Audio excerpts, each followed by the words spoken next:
নমস্কাৰ সকলোকে ভাল খবৰলৈ স্বাগতম জনাই ষ্টুডিঅত মখুৰপি আজিৰ ভাল খবৰটো হৈছে বহু অপেক্ষাৰ অন্তত ইস্তেমাৰ সময় ঘোষণা কৰা হৈছে ইস্তেমাৰ দুৱাৰ সময় ঘোষণা কৰা হৈছে বহু অপেক্ষাৰ অন্তত আৰু বহু অপেক্ষাৰ অন্তত কচুৱাৰ বিখাল ইস্তেমাৰ দুৱাৰ সময় ঘোষণা কৰা হৈছে তিনিদিনীয়াকৈ অনুষ্ঠিত হোৱা এই বিখাল ইস্তেমাৰ আজি দ্বিতীয়টো দিন আৰু মধ্য অসমৰ 9খন জিলাক সামৰি অনুষ্ঠিত হৈছে এই বিখাল ইস্তেমা আৰু 11 তাৰিখ অৰ্থাৎ কাইলৈ পুৱা 11 বজাত অনুষ্ঠিত হ'ব এই বৃহৎ দুৱাৰ অনুষ্ঠান আমি জনাই আছো এই মুহূৰ্তৰ এটা ভাল খবৰ কিয়নো ইস্তেমাৰ দিন ঘোষণা কৰা হৈছে আৰু এয়া ইছলাম ধৰ্মাৱলম্বী লোকসকলৰ বাবে অত্যন্ত এটা ভাল খবৰ বহু অপেক্ষাৰ অন্তত কচুৱাৰ বিখাল ইস্তেমাৰ দুৱাৰ সময় ঘোষণা কৰা হৈছে তিনিদিনীয়াকৈ অনুষ্ঠিত হোৱা এই বিখাল ইস্তেমাৰ আজি দ্বিতীয়টো দিন মধ্য অসমৰ 9খন জিলাক সামৰি অনুষ্ঠিত হৈছে এই বিখাল ইস্তেমা আৰু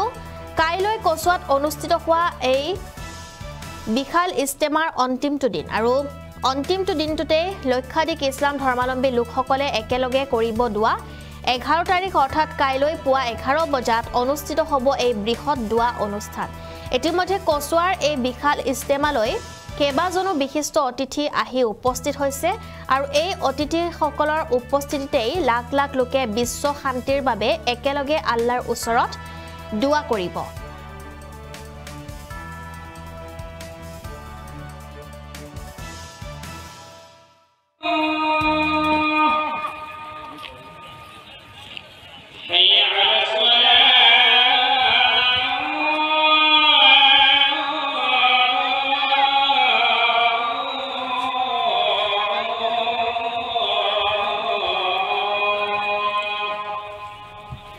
আৰু আমি দেখুৱাইছো কিছু দৃশ্য এই মুহূৰ্তত যেহেতু তিনিদিনীয়াকৈ অনুষ্ঠিত হৈছে বিখাল ইস্তেমা আৰু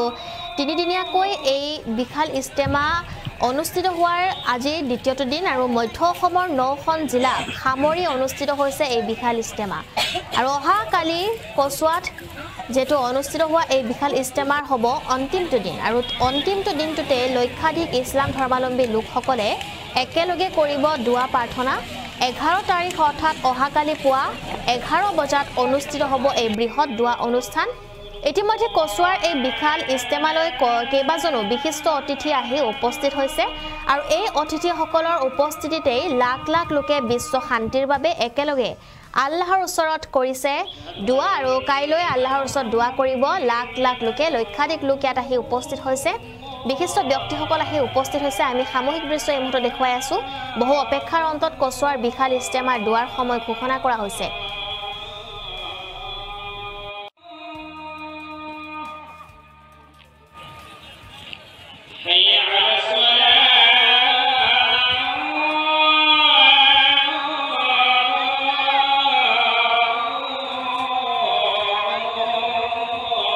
হয় আজি আমাৰ ইস্তেমাৰ দ্বিতীয় দিন আৰু দ্বিতীয় দিনত বহুতো মানুহৰ সমাগম ইয়াত হৈছে আৰু এতিয়ালৈকে মানুহ আহি আছে ৰাতিলৈকে মানুহ আহিব কালি ৰাতিপুৱালৈকে মানুহ আহি থাকিব আমাৰ ইস্তেমাৰ যেটো সমূহীয়া দুৱা বা আখিৰি দুৱা যেটো সেই দুৱাটো ইনশাআল্লাহ মঙ্গলবাৰে ৰাতিপুৱা অৰ্থাৎ 11 তাৰিখে ৰাতিপুৱা 11 বজাত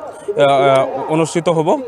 আৰু সেই দুৱাত বিশ্ব শান্তিৰ কামনাৰে ভাৰতত অসমৰ শান্তিৰ কামনাৰে এটা সমূহীয়া দুৱাৰ ব্যৱস্থা কৰা হৈছে আৰু সেই দুৱা অনুষ্ঠিত হ'ব যিসকল মানুহ এতিয়ালৈকে ইস্তেমাস্থলীত অহা নাই আমি সকলোকে অনুৰোধ জনাম আপোনালোকে দুৱাত আহি অংশগ্ৰহণ কৰিব লগতে এটা কথা মনত ৰাখিব আমাৰ ট্ৰেফিকৰ ব্যৱস্থা আছে ট্ৰেফিকৰ নীতি নিয়ম মানি আপোনালোকে ইয়াত উপস্থিত হ'ব আৰু কচুৱা বজাৰলৈকে অহাৰ ব্যৱস্থা কৰি দিয়া হৈছে ইতিমধ্যে আপোনালোকে এইটো গম পাইছে আখিৰি দুৱাৰ পিছতে ইস্তেমা আখিৰি দুৱাৰ পিছতে ইস্তেমা সমাপ্ত হ'ব আৰু বংগ হ'ব আৰু 11 বজাতে আখিৰি দুৱা হ'ব গতিকে সকলোৱে দুৱাত উপস্থিত হ'ব আহি ইনশাআল্লাহ যোৱাকালি যিসকল আমাৰ মুখ্য অতিথিসকল আছিলে তেখেতে আহি পেলাই তেখেতসকলে ৰাতি যেটো আমাৰ মছৰা হৈছে সেই মছৰা মৰ্মে মঙ্গলবাৰে ৰাতিপুৱা 10 বজাৰ পৰাই অনুষ্ঠানটো আৰম্ভ হ'ব খুব 11টা বজাত দুৱা আখিৰি দুৱা যেটো আছে আখিৰি দুৱা অনুষ্ঠান হ'ব আৰু আজি আমাৰ ৰাতিপুৱা আমাৰ